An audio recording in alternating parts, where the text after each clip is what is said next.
Okay, I'm so sorry. It cut me off as soon as it pulled up Android Auto. But basically, you plug in the USB port, okay?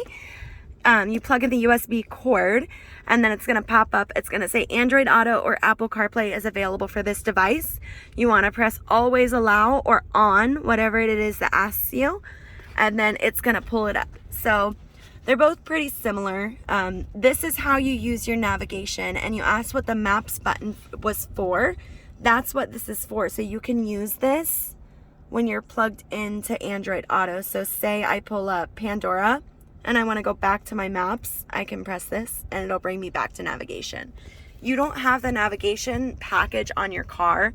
Like I was explaining in the text, it's not necessary because the navigation package is like $2,000 extra, and then you have to pay for a monthly or yearly subscription to keep it updated. Otherwise, you won't have up-to-date traffic information all the time. Like right now, it's telling me at 40 minutes to get home. But if it's not updated, it's just going to give me general information. It's not going to give me the traffic.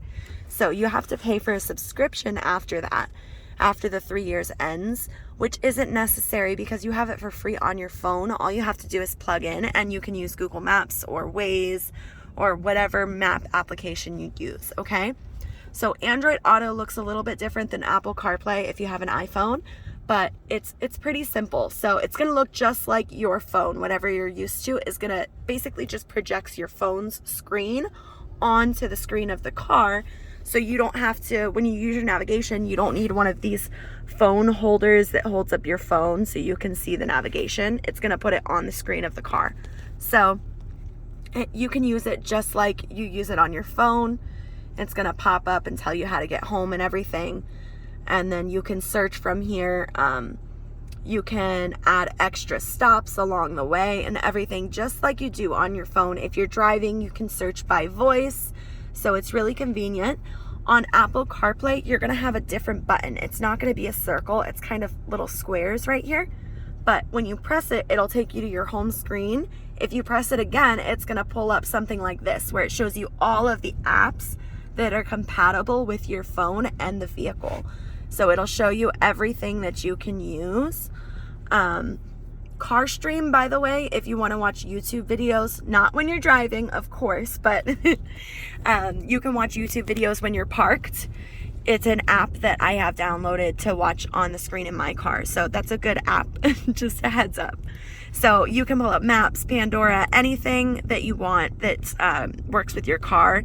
You can also pull up your messages here and everything. So if I go to map, it's going to take me back to the maps, okay? And then if you want to go back to the Toyota screen, you just click right here, Toyota, and it'll take you back here. And now it doesn't say projection, it says Android Auto because that's what I'm connected to. If you have an iPhone, it'll say Apple CarPlay, all right? So that's what that's for, and that's how you use Android Auto or Apple CarPlay. The home screen on CarPlay looks a little bit different than Android Auto.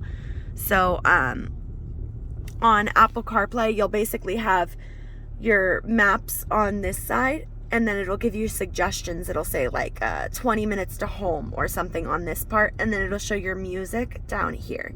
So it's kind of divided, but it'll be super similar to your phone. If you have an iPhone, you'll know exactly how to use it. It's going to look just like your phone's screen on the screen of the car.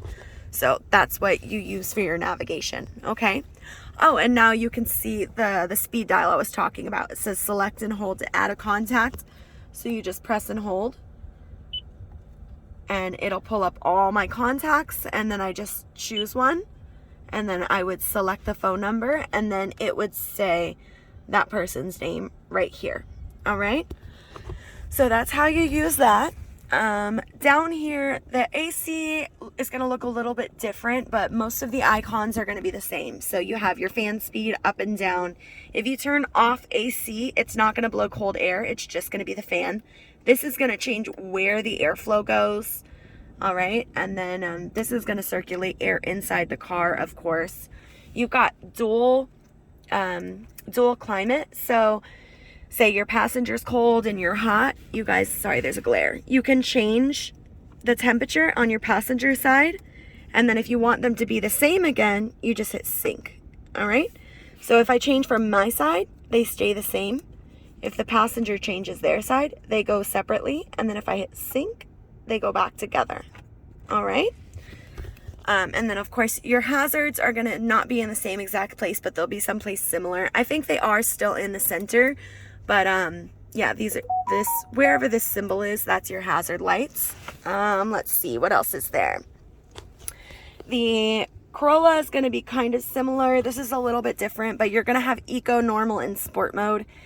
Eco mode is going to, if you're like cruising around town, you don't have any place to be, you're not in a hurry, you want to save a little bit more gas, you can go into eco mode. You just press this and then it'll pull up on here, and you see that light come up at the bottom. It says eco mode.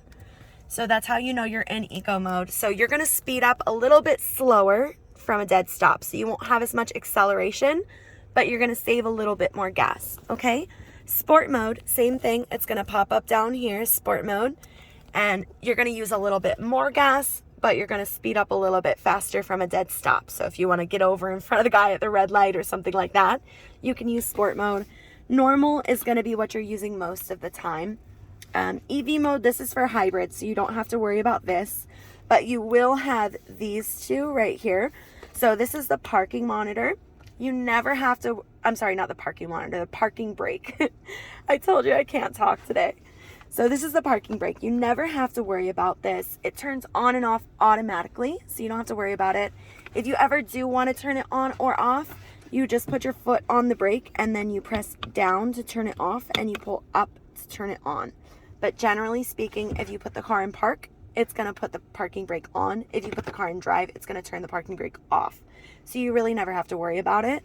You're also going to have a hold button. So what this does is, say you're in the drive-thru at Starbucks and you need to take your foot off the brake for a second to grab your purse out of the back seat or something, and you don't want to put it in park because you're in the drive-thru.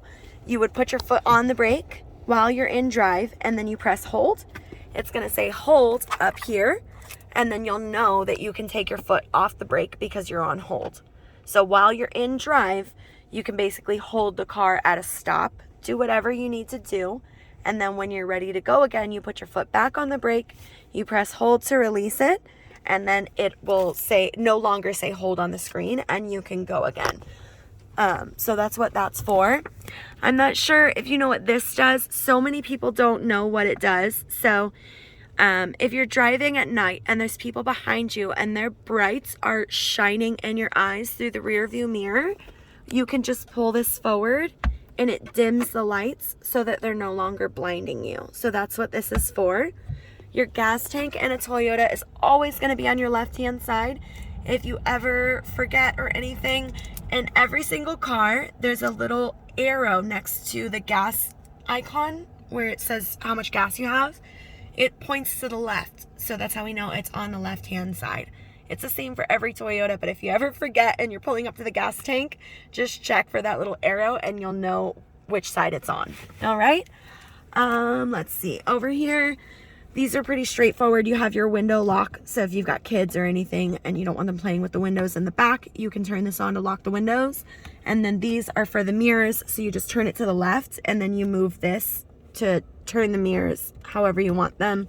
Same for the right side. You just turn to the right and then move it to wherever you want, and then in the center we'll lock it so it doesn't move. Let's see. I think that is pretty much everything. I'm sorry for the extremely long video, but I just wanted to make sure I went over everything with you because it's the same way I would have done it if I had been here when you came to pick up your car. You will have USB ports in here. These are strictly for charging. You'll have USB and USB-C as well, I think. These are strictly for charging though. You cannot use these for Apple CarPlay. It has to be the one that's down here in the Corolla, okay? I hope that explains everything. If you have any additional questions, you have my number, so you can text or call me anytime. I'm always happy to help. Yeah, I mean, if you need anything else, I'm always here. You can text, call me any time of the day. It doesn't matter what it is. I don't care if it's a year from now and you have a question about the SOS button or Apple CarPlay. I'm here if you need me anytime, all right? So I hope that went over everything, and I hope you're feeling better.